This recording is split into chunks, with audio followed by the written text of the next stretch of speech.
Hi everyone, I'm Rachel from Ellii, and in this video I'll be showing you how to post an Ellii lesson to Google Classroom. So let's get started. Once you have logged into your account and have found the lesson, click the blue Add to Class button in the top right corner. Choose the class you'd like to add the lesson to, and then choose Teaching as the location. Right below, click the blue Save button. At the bottom, click View Class to be brought to your class.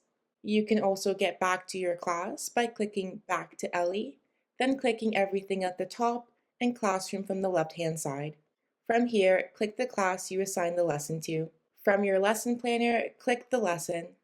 On the right-hand side, click Post to Google Classroom. Select your class from the menu, click Create Assignment from the menu, and then click Go.